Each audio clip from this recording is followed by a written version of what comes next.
अखिलेश यादव और राहुल गांधी की इस तस्वीर के पीछे की जो दरार है वो न तो समाजवादी पार्टी के नेता बता रहे और न ही कांग्रेसी कार्यकर्ता।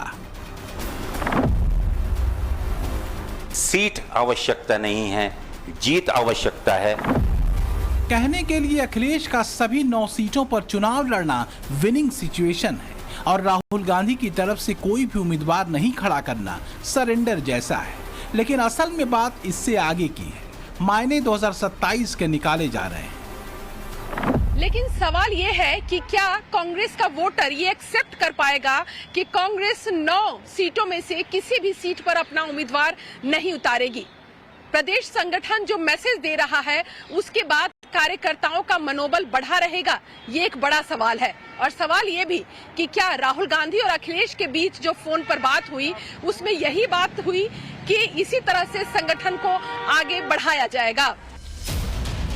बहुत मुमकिन है कि 2027 के चुनाव में कांग्रेस इसी तरह बराबरी की सीटों की डिमांड करेगी और अखिलेश इसके लिए बिल्कुल भी राजी नहीं होंगे। ऐसे में राहुल और अखिलेश के लिए गठबंधन संभालना बहुत आसान नहीं रहेगा, क्योंकि सपाई अभी से अखिलेश को 27 का सत्ताधीश बता रहे हैं। कांग्रेस और समाजवादी पार्टी गठबंधन ने लोकसभा में जो बरगलाने का काम फटाफट किया था, जनता इनकी सच्चाई को समझ चुकी है। कांग्रेस पार्टी और समाजवादी पार्टी के कार्यालयों का कई बार महिलाओं ने घेराव भी किया कि हमारे ऊपर से कहाँ गए जो खटाखट बात कर रहे थे राहुल गांधी। अब इनकी पोल खुल चुकी है, सभी सीटों पर भारतीय जनता पार्टी ही विजयी दर्ज करेगी। कांग्रेस ने सांप भी मर जाए और लाठी भी न टूटे वाली थ्योरी अपना ली है, लेकिन चैलेंज अखिलेश यादव के लिए। अगर 5 से कम सीटें समाजवादी पार्टी जीतती है तो क्या अखिलेश के तेवर सीट शेयरिंग को लेकर इसी तरह आक्रामक रहेंगे?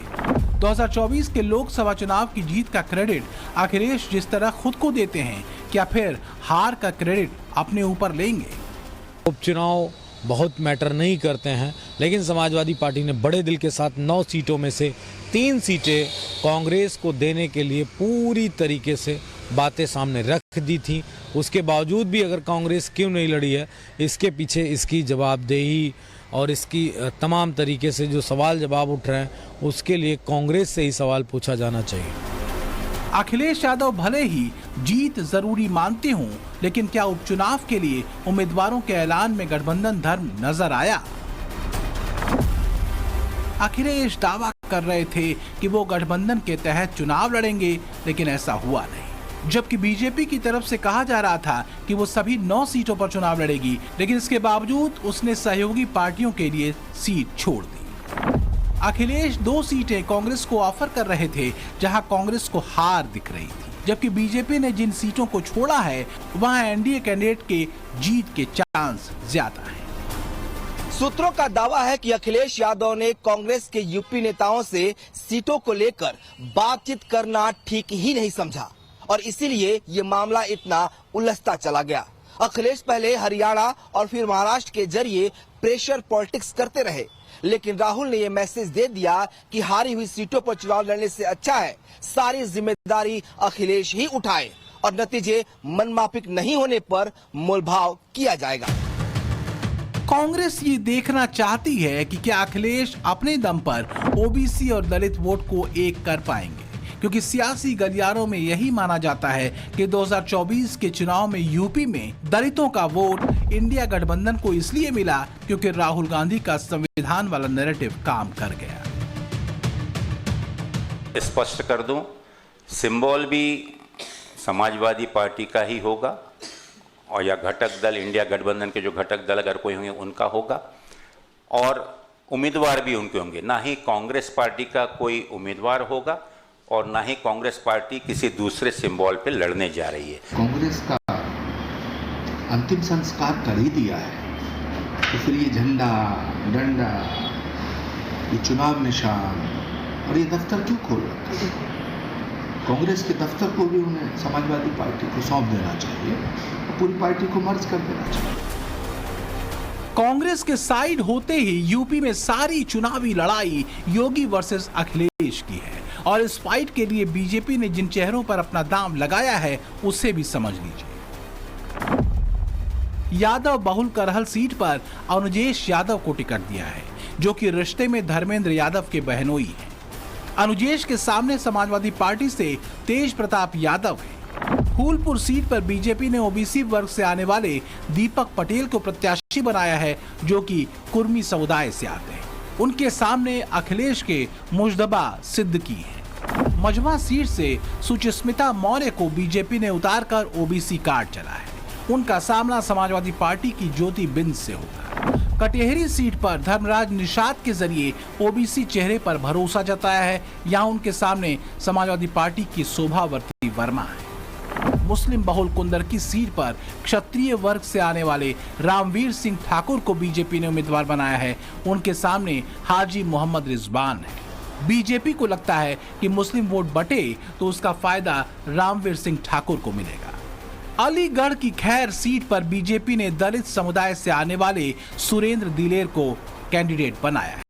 उनके सामने समाजवादी पार्टी से चारू कैन है, जबकि गाजियाबाद से ब्राह्मण कैंडिडेट संजीव शर्मा को मौका दिया है। वहीं अखिलेश ने दलित समाज से आने वाले राज जाटव को मौका दिया है। यानी अखिलेश के परिवारवाद को ध्वस्त करने के लिए बीजेपी ने 4 ओबीसी और 1 दलित को मैदान में उतारा है। संगठन की दृष्टि से भी हमारी पूरी तैयारी है। हम लोग लंबे समय से विधानसभा उपचुनाव की तैयारी हमारी पार्टी कर रही है, तो हमारे सभी प्रत्याशी कल नामांकन करके और पूरी मजबूती के साथ जो हमारे कामकाज का लेखा जोखा है, हमारा रिपोर्ट कार्ड है हमारी सरकार का, एक कार्यकर्ता उसे लेकर घर घर जाएगा। और मुझे विश्वास है कि उत्तर प्रदेश की जनता का इन सभी विधानसभा उपचुनावों में भाजपा को योगी जी को आशीर्वाद मिलेगा। 2024 के चुनाव में 2 लड़कों की दोस्ती का जो दम दिखा था, वो 4 महीने बाद समझौते पर आकर खत्म हो गया। ऐसे में सवाल यह है कि क्या अखिलेश के समीकरण सभी 9 सीटों पर फिट बैठते हैं? अखिलेश को लगता है कि वो अकेले ही अपने दम पर जीत हासिल कर लेंगे, जबकि बीजेपी सहयोगियों को साथ लेकर चल रही है। समाजवादी पार्टी को 2024 जैसे नतीजों की उम्मीद है, जबकि बीजेपी कैंडिडेट्स के दम पर चुनाव लड़ रही है। अखिलेश यादव का फार्मूला है पीडीए, जिसका जवाब योगी आदित्यनाथ के पास है, बटोगे तो कटोगे। और इसके लिए माहौल अभी से बनाया जाना शुरू हो चुका है। बटेंगे तो कटेंगे, एक रहेंगे तो नेक रहेंगे, सुरक्षित भी रहेंगे और समृद्धि की पराकाष्ठा को पहुंचेंगे। साफ तौर पर यह मैसेज आपने देखा, लेकिन तस्वीरें फिलहाल जिस डीएनडी हाईवे पर लगाई गई है, ये दिल्ली और उत्तर प्रदेश को जोड़ने वाला रास्ता है। तो साफ तौर पर जो संदेश है वो उच्च स्तर तक पहुंचना चाहिए, ये स्पष्ट होता है यहाँ पर लगे हुए बोर्ड से। मैं आपको बता दूं कि ऐसे ही बोर्ड्स को फिलहाल कुछ दिनों पहले मुंबई में लगाया गया था योगी आदित्यनाथ की तस्वीर के साथ, और वहाँ पे भी एक संकेत देने की कोशिश की जा रही थी कैसे एकजुटता से रहना है। योगी आदित्यनाथ उपचुनाव को बहुत ही सीरियसली ले रहे हैं, इसलिए कई तरीके से रणनीति बनाई गई है। योगी आदित्यनाथ खुद हर विधानसभा में 2 रैलियां करेंगे, जबकि मंत्री और दूसरे नेता जनसभाओं के जरिए बीजेपी के पक्ष में समर्थन मांगेंगे। कार्यकर्ताओं को जाति के हिसाब से संपर्क करने को कहा गया है, तो पन्ना प्रमुख को बूथ की जिम्मेदारी सौंपी गई है। संघ और वीएचपी भी जमीन स्तर पर एक्टिव हो चुकी है, और इसके संकेत मथुरा में मोहन भागवत और योगी की 45 मिनट की बातचीत से मिल गया। सूत्रों का यह भी कहना है कि इस बार टिकट बंटवारे में आरएसएस की राय भी ली गई है। साइकिल का सिंबल हो या पंजा हो, दोनों को जनता कई बार आजमाकर देख चुकी है। पंजा उत्तर प्रदेश से विलुप्त हो चुका है, साइकिल पंचर हो चुकी है। यूपी की 9 सीटों पर होने वाले उपचुनाव से योगी सरकार पर किसी तरह का असर नहीं पड़ेगा, लेकिन ये लड़ाई परसेप्शन और इमेज की है। इसलिए माना जा रहा है कि जिसे भी इस बार जीत मिलेगी उसका कद बड़ा होगा, फिर चाहे वो मुख्यमंत्री योगी आदित्यनाथ हो या अखिलेश यादव। इसलिए हर कोई अपना 100% देने में जुटा है। योगी आदित्यनाथ माइलेज लेना चाहते हैं, हालांकि सवाल समाजवादी पार्टी को लेकर ज्यादा हैं, क्योंकि उनकी खाली की गई सीटें सबसे ज्यादा हैं और इस चुनाव में उनके कैंडिडेट्स भी ज्यादा हैं। लखनऊ से विनोद मिश्रा के साथ ब्यूरो रिपोर्ट, टाइम्स नाउ, नौभा।